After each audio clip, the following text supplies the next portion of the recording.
Okay, so let's dive into something that's both fascinating and honestly kind of mind-bending. Yeah, Global population growth. for sure. I know it can feel like every other headline seems Right. about overpopulation, right? Yeah.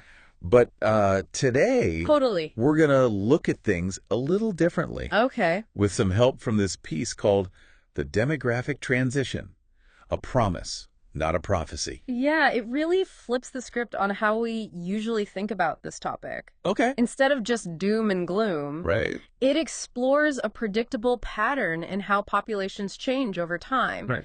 And honestly, it offers a surprising amount of hope. So no more standing room only on planet Earth. Well, not quite, but the idea that we're on like a runaway train to endless growth Right. is definitely a myth. Yeah. Think back to the 1960s. Okay. Lots of folks were convinced we were heading for mass starvation and societal collapse. Yeah, I've heard about those predictions. Pretty intense stuff. So where does this demographic transition come in? So it's like a roadmap of how populations evolve. Okay. There are 4 stages, and understanding them completely changes the conversation. Okay, I'm all ears. Walk me through these stages. Okay. So imagine a society before modern medicine and sanitation, Okay. high birth rates, because families need lots of kids to ensure some survive, Right, yeah. but also high death rates, especially among children. Right. So the population stays pretty stable. Okay. That's stage 1. Makes sense. Yeah. Everyone's heard about those times, even if we haven't lived through them ourselves. Right. Then comes stage 2. Okay. And here's where things get really interesting. Okay. Living conditions improve. Right. Healthcare advances. Ah. Food becomes more secure. Yeah. People live longer.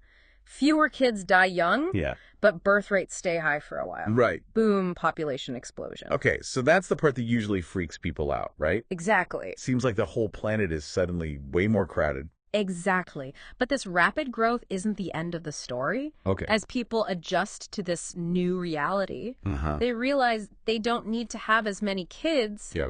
to ensure their family line continues. Right. Stage 3 kicks in, birth rates start to decline. So fewer babies, but people are still living longer lives. Exactly. What happens next? Eventually, things balance out. Okay. Stage 4, Okay. birth and death rates both stabilize at low levels. Okay. You end up with a pretty steady population, maybe even zero growth. Uh-huh. Lots of developed nations have already reached this point. Okay. I'm starting to see the pattern here. Yeah. But hold on. I thought the global population was still skyrocketing. Right. Doesn't that contradict this whole demographic transition thing? It seems that way, right? Yeah. But it's because of something called population momentum. Okay.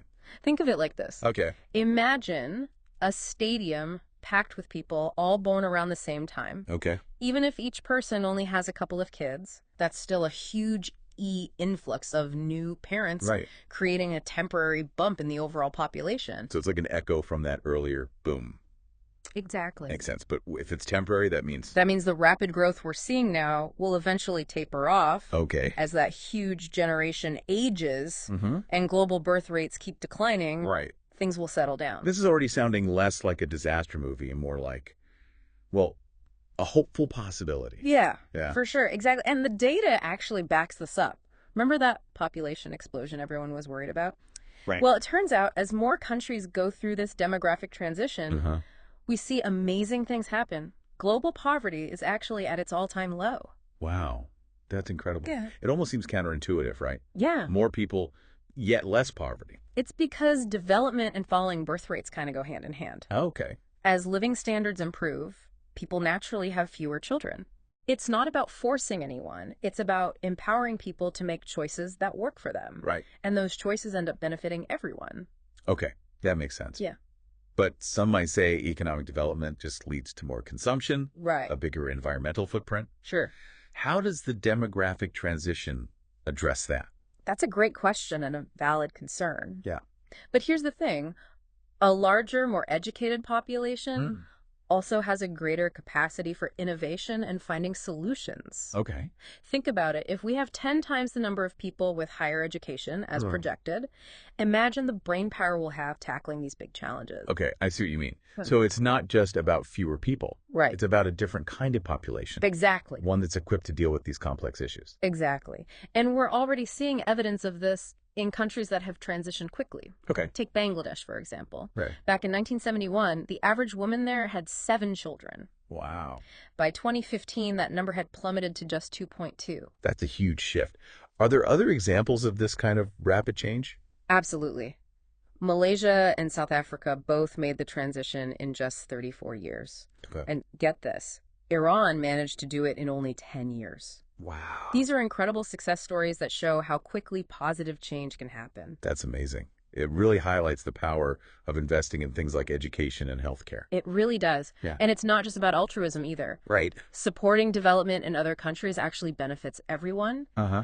It leads to greater global stability, economic growth, Yeah. and ultimately a more peaceful and prosperous world for all of us. So it's like a ripple effect. Yeah. Positive change in one place can create waves of progress that benefit the entire planet. Exactly. It's all interconnected. And the more we understand this demographic transition, Right. the more we can start to see the promise this piece is talking about. Okay. It's not just about population numbers. It's about human potential. Right. It's about a future where we're not just surviving, but truly thriving. Okay.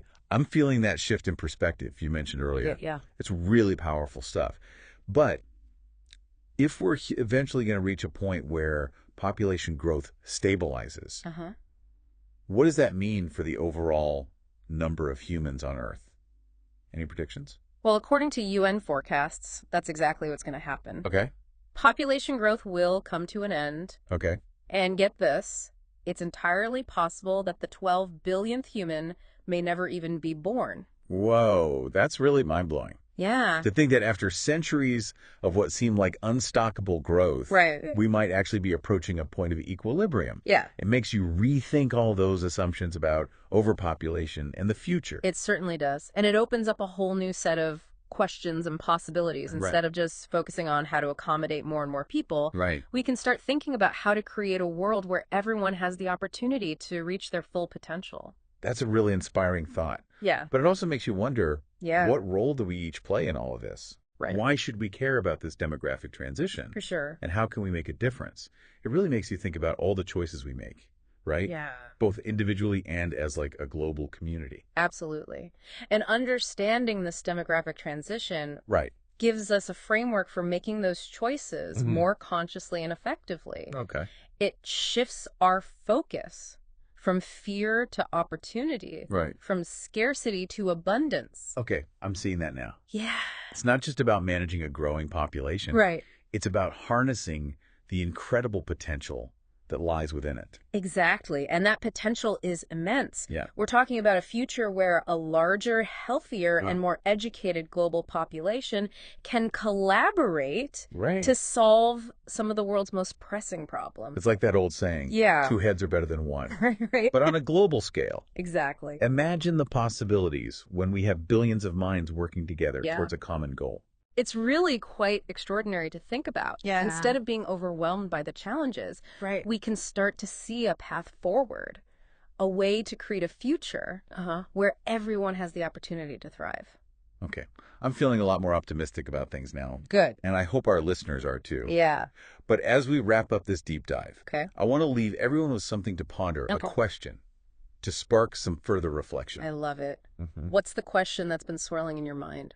So now that you've learned about the demographic transition, Yeah. what does it mean for your own hopes and concerns about the future? Hmm. How does it change your perspective on the challenges and opportunities we face as a global community? That's a fantastic question to end on. It really encourages us to think critically Right. and to connect this knowledge to our own lives and actions. Exactly. Because at the end of the day, understanding the demographic transition isn't just about absorbing information. Right. It's about empowering ourselves to become active participants Yeah. Yes. in shaping a more sustainable and equitable future for everyone. Mm. Thanks for joining us on this deep dive, everyone. Thanks, everyone. Keep those minds curious, and let's keep exploring these big ideas together.